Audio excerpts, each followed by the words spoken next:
You're finished. Get out of my building before I call security to drag you out."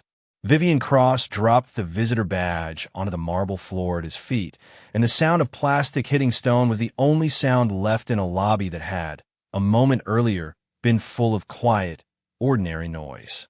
Daniel Hollis, a widowed father who had started at Ashcombe Holdings 4 days earlier, had broken no rule. He had missed no deadline. He knelt, picked the badge up off the floor, and walked toward the doors without a word. That was the exact moment 8 black Suburbans pulled up outside the tower, and the men and women who stepped out of them were not walking toward the doors to visit. They were walking toward him. Nobody in that lobby yet understood who he was. By the end of the week, nobody would be able to stop talking about it. The Ashcombe Tower rose 38 floors above the financial district, a column of dark glass that had been designed deliberately to make the people who walked into it feel smaller than they were.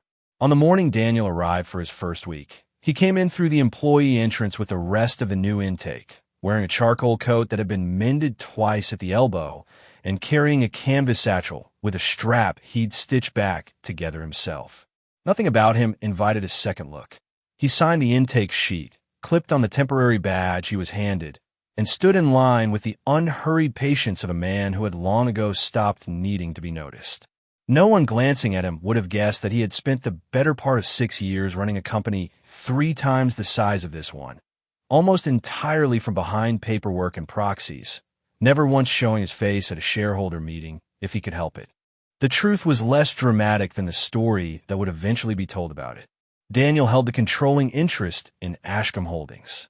It had come to him from Eleanor Ashcombe, the woman who built the company from a single accounting office into a financial empire, and who had asked him, in her last clear-headed weeks, to protect what she'd built. Not the balance sheet, she'd told him, the character of the place. His stake sat behind 3 layers of trusts and a name that appeared on nothing except tax filings.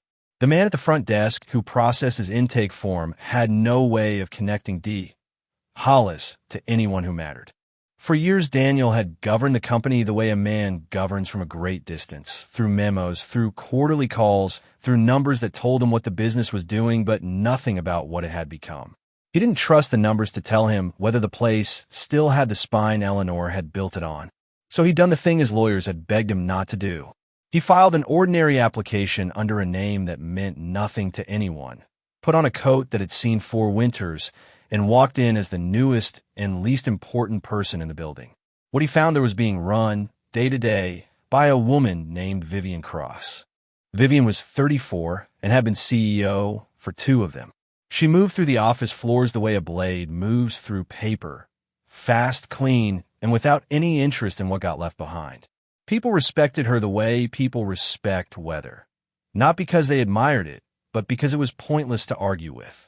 She had built her whole career on reading a person in the first 4 seconds, the cut of a jacket, the firmness of a handshake, the polish in a voice, and deciding, right then, whether that person deserved her time. It had worked for her often enough that she'd stopped questioning whether it was working for the company.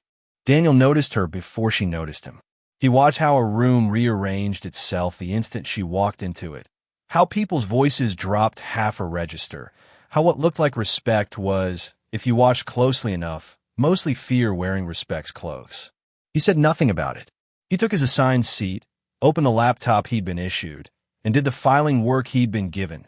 Tedious, far beneath what anyone in that room could have guessed he was capable of, and he did it cleanly, without complaint, which seemed to annoy people more than if he'd done it badly. His direct supervisor was a woman named Renee Castillo, who had learned early that the fastest way up at Ashcombe was to agree with Vivian before Vivian finished the sentence. Renee took one look at Daniel's mended coat and his thin resume and decided he was a hiring mistake someone would eventually have to clean up.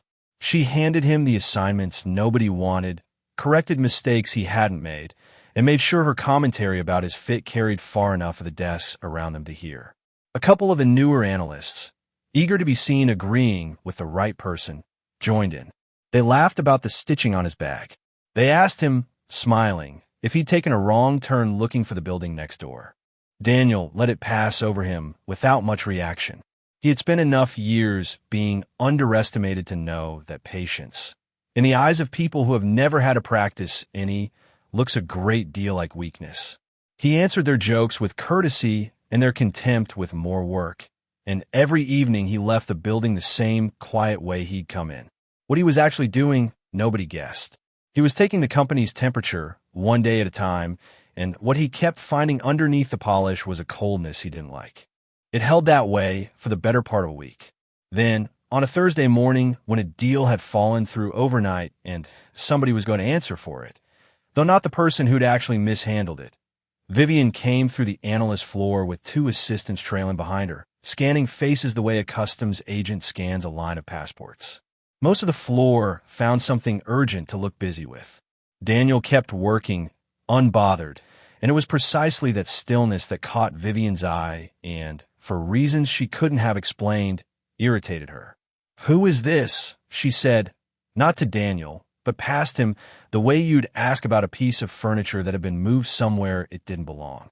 Renee stepped forward with an answer already shaped to please. "New intern. Hollis. Honestly, I'm not sure how he cleared screening." She lowered her voice into a stage whisper, clearly meant to carry. "Doesn't really match what we usually bring in." Vivian studied him for a long moment. Whatever she saw in the plain coat and the unbothered face, she decided she didn't want it on her floor. "Stand up," she said. Daniel set his pen down and stood, unhurried, meeting her eyes without any particular challenge in his own. That seemed to bother her more than defiance would have, as if she'd expected him to fold and felt cheated that he hadn't. She circled him slowly. The floor had gone quiet, the way a room does when everyone is pretending not to listen. "You know what this company is," she said. "You know what it takes to be here. Look at yourself. You really think you belong in this building?" Daniel took longer to answer than she expected. "I think," he said finally, his voice level, "belonging isn't something a coat decides."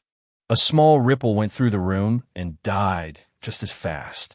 Vivian's face didn't move, but something behind it hardened. She was not a woman who lost the last word to anyone, and she certainly wasn't going to lose it to an intern in a mended coat in front of 30 people. "Then let's make this simple," she said, and turned to Renee. "Pull his badge. He's done." The words dropped into the room like a tray hitting the floor. Renee blinked, half a second of does she actually mean it, then reached for her tablet to make it official. Daniel had broken no policy. He'd missed no deadline, mishandled no file, crossed no line anyone could point to on paper. His only offense was refusing to shrink in a room built to make people shrink, and in Vivian Cross's accounting, that was violation enough. "You're firing me," Daniel said. It wasn't a question. It was a man stating a fact, so the room would remember it clearly later. "Yes," Vivian said, raising her voice now, deliberately, wanting the whole floor to hear the lesson land. "You're finished. Get out of my building before I call security to drag you out." She slid his badge off the desk and let it fall. The small clatter of plastic on tile was the only sound in a room that had, without meaning to, stopped breathing. Daniel looked down at the badge for a moment. Then he knelt, picked it up, and stood again without a word of argument. He didn't protest. He didn't threaten anything. He gathered his satchel, closed his laptop, and turned toward the lobby with the same unhurried calm he'd walked in with on his first morning. Behind him, the floor stayed frozen. Half the room relieved it hadn't been them, a smaller half uneasy in a way they couldn't yet name. Renee allowed herself a thin, satisfied smile. A couple of the analysts traded looks that said the quiet guy had finally gotten what quiet guys like him got. Vivian had already moved on in her head, her attention swinging back to the deal she'd lost overnight, the intern already filed away and forgotten. She didn't watch him leave. If she had, she might have noticed that he walked like a man arriving somewhere, not like a man being thrown out of it. The Ashcombe lobby was built to be a cathedral, glass and pale stone rising 3 stories, designed to make every visitor feel the size of the company and the smallness of themselves standing inside it. Daniel crossed it unhurried, the fired badge still in his hand, and he was nearly to the revolving doors when the light through the front windows dimmed, blocked by something large pulling into the plaza outside. He slowed. Through the glass, the street came into view, and what was arriving on it did not belong to an ordinary Thursday morning. 8 black Suburbans rolled in and stopped in a tight, practice line along the curb. Engines low, windows dark, chrome catching the sun for a single second before every door opened at once. Men and women stepped out in dark suits with the synchronized calm of people who had done this many times before. At the center of them walked a silver-haired man with the unmistakable bearing of someone used to being deferred to, and beside him, a broad, watchful man whose eyes swept the entrance before he looked at anything else. At the security desk, a guard's hand went to the phone, then hesitated, unsure exactly who you were supposed to call about something like this. Word moved backward through the building the way cold air moves up a stairwell. Faces started appearing along the mezzanine railing above. Renee, drawn by the sudden hush on the floor, stepped to the glass wall and looked down, and what she saw took the color out of her face in stages. The silver-haired man was Arthur Whitfield, chairman of the Ashcombe Board, a name that sat on every founding document and almost never appeared in the building in person. Beside him walked Dominic Cruz, who ran protection for interests considerably larger than one tower. Behind them came a small procession of lawyers, directors, and aides, a formation that had no business showing up unannounced, and yet moved as though the building had been expecting it for years. They didn't stop at the desk. Nobody asked for a badge.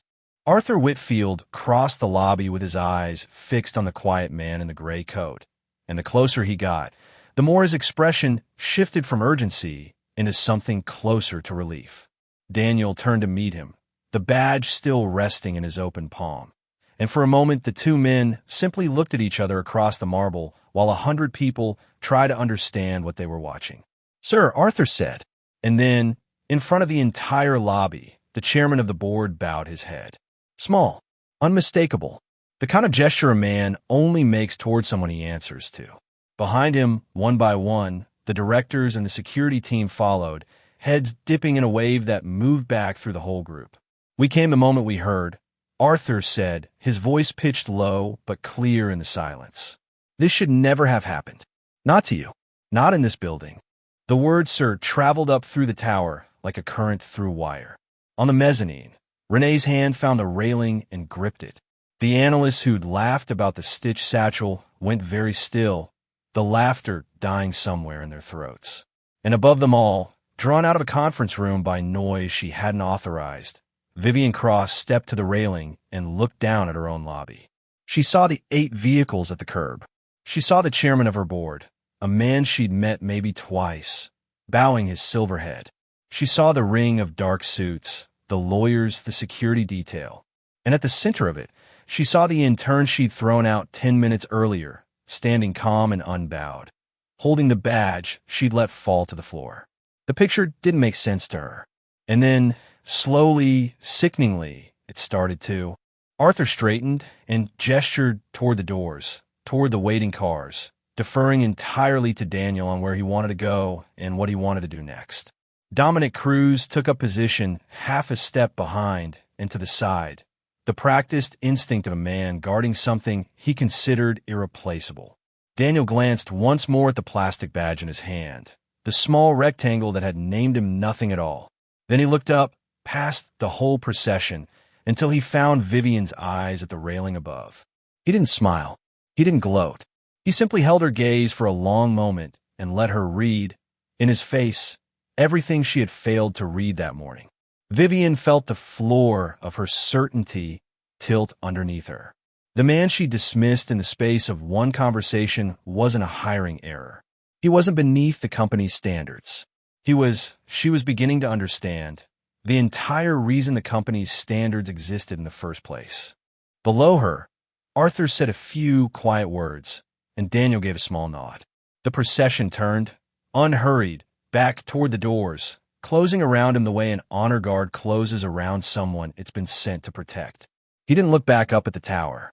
He walked out through the glass into the morning light, and the 8 Suburbans sat waiting at the curb, engines running. Vivian stayed at the railing long after the doors swung shut behind them, her knuckles white against the metal, the whole floor holding its breath around her. She had built her entire reputation on knowing, instantly, exactly what a person was worth. In the space of one morning, that instinct had failed her so completely and so publicly that she understood with total clarity. She had just made the single most expensive judgment of her career. She just didn't know yet how much it was going to cost her. Vivian didn't sleep that night, and by morning the story had already outrun her. The lobby had been full of phones, and phones don't keep anything to themselves. By the time she reached her office, footage of a board chairman bowing to a fired intern had already moved through every floor of the building and out past it, and the questions it raised were louder than any answer she had ready. She tried to reach him. Within an hour of the cars pulling away, she'd sent word through every channel available to her, asking, then requesting, then finally something close to pleading for the chance to explain. The reply came back through Arthur Whitfield, brief and without any warmth in it. Mr. Hollis wasn't prepared to return to the office, and he wasn't prepared to hear an explanation. He'd already heard, Arthur noted, everything he needed to hear on the day she let him go. The board convened that same afternoon, and for the first time in her tenure, Vivian was asked to wait outside the room while her future was discussed. When the doors finally opened, Arthur delivered the news himself, his manner formal in a way that told her the informal years between them were over. The man she'd thrown out of the building was Daniel Hollis, controlling shareholder of Ashcombe Holdings, the quiet hand behind the trust that had governed the company since Eleanor Ashcombe's death. He was, and had always been, the owner of the chair Vivian had been sitting in. Vivian took the words the way a person takes a diagnosis, hearing them clearly and not quite believing them at the same time. She'd assumed, like everyone else, that ownership sat with some faceless trust, a name on paper that never walked the halls. It had never once occurred to her that the owner might choose to walk them himself, watching, testing, quietly learning who the company had become without him. She hadn't just fired an employee. She had performed her worst instinct directly in front of the one person on earth she could least afford to perform it for. News of who he was moved through the building like weather. The staff who'd laughed at his stitched satchel now spoke of him in careful, hushed tones, quietly rewriting their own memories, insisting to each other they'd always sensed something about him. The analysts who joined Renee's small chorus of mockery went very quiet at their desks. And Renee herself, who had built her entire standing on echoing Vivian, discovered that an echo is only as safe as the voice it's copying, and that voice was no longer safe at all. Vivian had braced for the worst version of this. Dismissal on the spot, a lawsuit, a headline. Instead, something stranger happened. Daniel didn't fire her. He didn't fire anyone, not yet. Word came down through Arthur that Mr. Hollis had requested something the board had never been asked for before, a full, independent review of the company's culture, its hiring, its promotions, its terminations, going back years. He wanted to know how many people had been shown the door the way he had, and why. He wasn't interested, he said, in revenge. He wanted the truth. The review started quietly and grew teeth fast. Outside investigators with no loyalty to anyone in the building pulled files most executives had assumed were buried for good. They read termination records and promotion histories. They talked to people who'd left angry and people still too nervous to say much of anything. And slowly, a pattern rose out of the paperwork that nobody in that building had ever wanted assembled in one place. Talented people had been leaving Ashcombe for years, and it had rarely been on merit. Again and again, capable employees had been passed over or pushed out, not for failing at the work, but for not looking the part. The wrong background, the wrong polish, the wrong 4 seconds in a hallway with Vivian Cross. Decisions dressed up as high standards turned out, under a closer light, to be prejudice in a well-tailored suit. And at the center of the worst of those decisions, more often than anyone wanted to say out loud, was Vivian's own signature. She read the report alone in her office, page by page, and each page took something from her. She had believed herself a hard but fair judge of talent, someone who simply demanded excellence. The evidence told a different story, that she had mistaken her own comfort for competence, that she had promoted people who reminded her of herself and discarded the ones who didn't, and that the company had been quietly bleeding its best people for years because of instincts she had never once thought to question. The intern in the gray coat hadn't been an exception to how she operated. He'd been a mirror held up to it. Daniel agreed to meet with her exactly once during those weeks, and he set the terms himself. No audience this time. No board. No lawyers. Just the two of them in a small, unremarkable conference room on a floor Vivian rarely had reason to visit. He was already there when she arrived, in an ordinary dark suit now instead of the coat, though he carried himself no differently than he had among the new hires.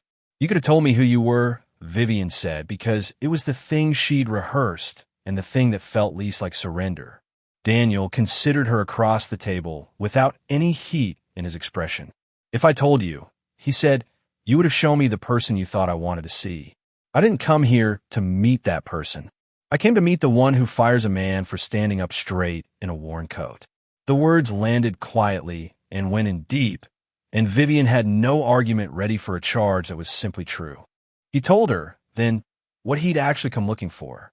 Eleanor Ashcombe had built the company on a plain conviction that a person's worth couldn't be read off their clothes or their resume or the confidence of their handshake, and that any company that forgot this would eventually rot from the inside, no matter how healthy its numbers looked. Daniel had promised her he'd protect that conviction. He'd put on the coat to find out whether it still lived in this building. What he'd found was a place that had traded it for appearances so completely it no longer recognized what it had lost. "You didn't fire an intern," he said. "You show me exactly how far this company has drifted from what it was supposed to be. And you did it in one morning without knowing that's what you were doing." Vivian wanted to argue and found she couldn't. Every fast judgment she'd ever taken pride in now looked, in this light, like a small betrayal stacked on top of a dozen others. She had thought herself the standard. She was starting to understand she'd been the symptom. Outside the building, the story had grown past anyone's ability to control it. Footage of a board chairman bowing to a fired intern had found the press, and the press had found the rest of it. Reporters began asking about a billionaire who'd dressed as an intern to test his own company, and about the young CEO who'd failed that test in front of a lobby full of witnesses. The company's name, which Vivian had spent years polishing, started tarnishing in headlines she had no good answer for. The board felt the damage fast. Partners called with questions. Investors asked pointed ones. A firm that traded on its reputation couldn't afford to be known as a place where its best people were quietly driven out for the wrong reasons, and the coverage made that reputation harder to defend with every news cycle. Arthur, who'd bowed in the lobby, now sat across from Vivian in meeting after meeting with a face that grew colder each time. It was clear the board had stopped seeing her as an asset worth protecting and started seeing her as a liability that needed managing. They wanted someone accountable, and the review pointed in exactly one direction, her name attached to more of its worst findings than anyone else's. The small circle that had mirrored her for 2 years scattered fast, everyone suddenly busy protecting themselves. The investigation hadn't stopped at Vivian. It had opened up the conduct of everyone who'd made a habit of pleasing her, and none of those habits survived close scrutiny. Renee Castillo, it turned out, had done to a long list of other people what she'd done to Daniel, dressed up for years as quality control. The analysts who'd laughed with her were asked to reckon with the culture they'd helped build one small joke at a time. One name surfaced that even Vivian hadn't expected. Preston Cole, a senior executive who'd sat comfortably above suspicion for a decade, had been using the same culture of appearances as cover for something considerably worse than snobbery. Quietly moving numbers, burying complaints, trusting that a company obsessed with looking right would never bother checking what was actually true. The review found it anyway, and it put his career, and possibly more than his career, in real jeopardy. Vivian watched the structure she'd presided over come apart in pieces, and the hardest part was seeing her own fingerprints on every one of them. She hadn't committed Preston's crimes, but she'd built the climate that let them grow unchecked, and he had simply taken her lesson, appearances over truth, to its ugliest possible conclusion. She couldn't point at him without pointing at herself too, and she knew it. She tried, in those final weeks, to say what she could. She stayed late. She answered every question the investigators asked her and offered documents before anyone had to demand them, hoping the cooperation might read as change. But every honest answer only confirmed the pattern more completely, and every attempt to prove she was different produced more evidence of exactly who she'd been. The truth, once it started moving, didn't care whose side it hurt. The morning the board reached its decision, Vivian already knew its shape before Arthur said a word. He didn't soften the language, and she didn't ask him to. She was being suspended as chief executive, effective immediately, pending the review's conclusion. No operational authority. No decisions left to make. The company would keep running without her, and the corner office would be empty by the end of the day. She took it the way Daniel had taken hers, standing straight, saying nothing, absorbing a verdict she couldn't argue with. The trust of the people who'd worked under her had never really been trust, she understood now. It had only ever been fear, and fear evaporates the moment the ground shifts under it. She had measured her own worth in title and authority for so long that losing them felt like losing herself, and she had no idea yet what, if anything, was still standing underneath. Daniel, for his part, wasn't spared the weight of it either. The company was his to answer for now, and the decision in front of him was heavier than the satisfaction of any reckoning. He could clean house completely, remove every name the review had flagged, and rebuild the whole firm from an empty floor, and nobody would have blamed him for it. Or he could try something slower and far less certain, giving a broken culture the chance to become something better instead of simply replacing the people who'd broken it. He hadn't come to Ashcombe to burn it down. He'd come to find out whether it could still be saved, and the review had answered half of that question by showing him exactly how sick it had gotten. The other half, whether sickness like this could actually heal or only be cut away, wasn't a question the paperwork could answer for him. For a while it looked like there might be nothing left worth saving. The CEO suspended. The board rattled. The press circling. Contracts hanging as partners waited to see whether the firm would survive its own reckoning. The tower still rose 38 floors over the district, its glass still catching the morning light exactly the way it always had. But inside it, everything that held the place together had come loose at once, and even Daniel couldn't yet say whether it would hold or fall apart entirely. He took operational control himself, for the time being, because there was no one left the board fully trusted to steady it. He moved into the tower, now not as an intern and not as a distant owner, but as the one person whose hand was actually on the wheel. And the first thing waiting for him, there was the wreckage of the reckoning he'd started. The mood in the building had gone brittle. People who'd spent years learning to perform for Vivian no longer knew who they were performing for, and the uncertainty made them anxious instead of free.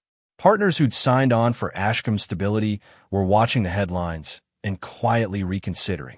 Exposing the rot, Daniel understood now, had been the easy part. Living in a house you've deliberately thrown open to the weather is a great deal harder, and he'd opened this one all the way down to the frame. Several major contracts sat on the edge of collapse. He met with those partners personally, without a prepared team softening the message, and told them plainly what had happened and what he intended to do about it. Some stayed, some didn't. He knew that if the reforms he was promising didn't become real and fast, the loss of those contracts would finish what the scandal alone hadn't managed. Vivian, in those weeks, lived a smaller life than she'd ever imagined for herself. Stripped of the title and the authority, she found there wasn't much left of the person she'd thought she was. She had built her entire sense of self on being the one who decided things, the one whose judgment moved a room. And without that, she was simply a woman who had been very wrong, very publicly. For the first time in years, she had nothing to do but sit with the decisions she'd made, one after another, with no title left to hide behind while she looked at them. What she saw didn't flatter her, and eventually she stopped trying to make it.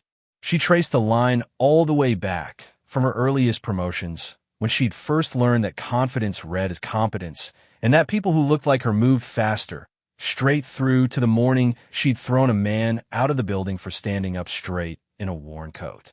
It was all one piece. The arrogance hadn't been a flaw at the edge of her ability.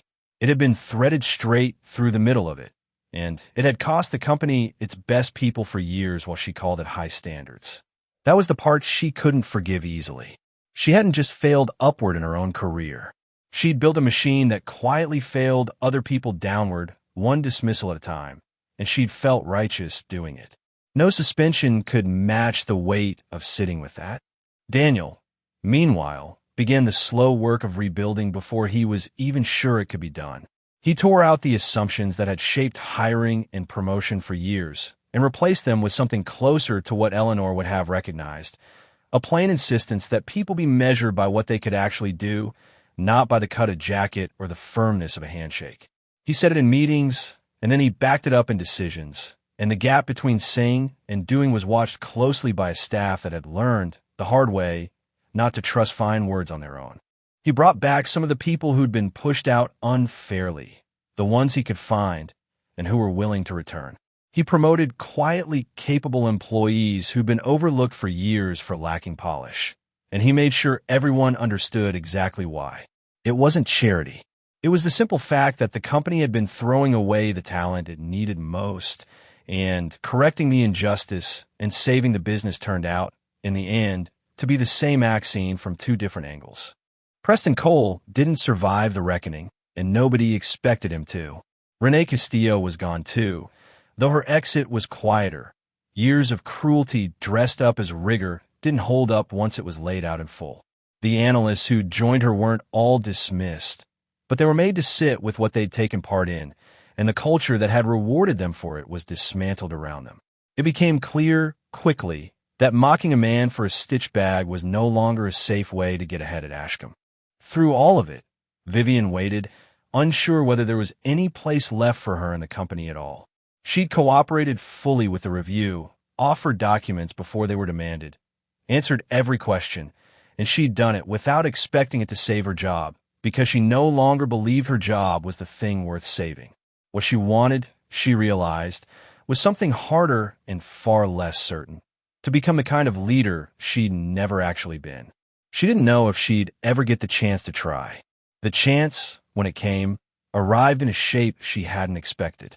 Daniel called her back to the same small conference room where he'd confronted her weeks earlier, and this time the balance between them had settled into something steadier. He told her what the review had concluded, which she already knew. They told her what he'd decided, which she didn't. He wasn't going to erase her. He was going to offer her a choice, and the choice would cost her most of whatever pride she had left. He offered her a place at the company again, not the one she'd lost. No corner office, no title that rearranged a room. She could come back several levels below where she'd fallen from and learn from the bottom of the things she'd once run what it actually meant to lead people instead of command them. It wasn't forgiveness, and Daniel didn't pretend it was. It was a chance to earn something she had never actually had. Vivian understood exactly what was being offered and exactly what it would cost her. Everyone in the building would know that the woman starting over at a junior desk had once been the CEO who fired the company's own owner. There would be no dignity in it that she didn't build for herself, one honest day at a time. And to her own surprise, she wanted it anyway, because the alternative was walking away unchanged and spending the rest of her career as the person the review had described. That was not someone she was willing to remain. She accepted, and then she did the harder thing. She stood in front of the assembled staff, the same people who had watched her drop a man's badge on the floor, and own what she'd done without excuse or softening. She told them she'd judged people by their surfaces for years and called it standards, that she'd driven out good people and rewarded the wrong instincts, and that the damage the company was climbing out of carried her name on more of it than anyone else's. She didn't ask them to forgive her. She told them the truth and let it stand on its own. The apology cost her something visible, and that was exactly what made people believe it. They had known her certain for 2 years.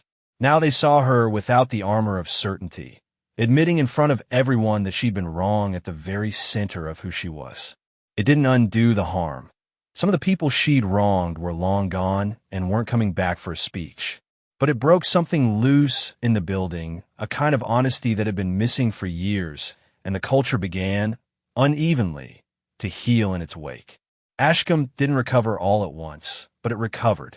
The contracts that had hung in the balance held, one by one, as partners watched Daniel turn his promises into changes they could actually see. The press that had circled the company for its failures slowly began writing a different story, about a firm that had looked honestly at its own worst habits and chosen to fix them instead of hiding them. Reputation is slow to rebuild and easy to lose. But the company had done the one thing that made rebuilding possible. It had stopped lying to itself. The talent that had been quietly leaving for years began, cautiously, to stay. Word travels the way it always does. And the word now was that Ashcombe had become a place where what you could do mattered more than how you looked doing it. People who would once have been overlooked found doors open to them, and the company discovered, as it always could have, that fairness and excellence weren't opposites. They were the same thing seen from two different sides. Daniel took the chairmanship in full once the review closed, stepping at last into the role he'd inherited years before and governed from a small distance. Not to sit above the company, but to hold it to the standard he'd nearly lost it for lacking. He'd built the thing he came looking for, a place where a person in a worn coat and a person in a tailored suit were measured against the same honest yardstick, where no one's worth was settled by a glance across a room. It had been the promise he'd made. Now it was real. Vivian grew into someone the earlier version of herself wouldn't have recognized. Starting over at the bottom taught her what her whole rapid ascent had never bothered to. The daily texture of work she'd once judged from above without understanding it. The names and effort of people she'd once seen only as beneath her notice. She learned to listen before she decided anything. To carry authority, if she ever earned it again, as a responsibility instead of a weapon. The fall had taken everything she'd thought defined her, and in its place she found the one thing she'd always been missing: humility. She understood, finally, that power had never been what made a leader. Power could be handed to a person in an afternoon and taken back just as fast. Hers had proved that. What couldn't be handed over, what could only be built, was the character to use it well. That was the thing she set herself to building, however long it took. She didn't know if she'd ever lead again. She knew only that if she did, this time she'd deserve it, which was more than she could have said before.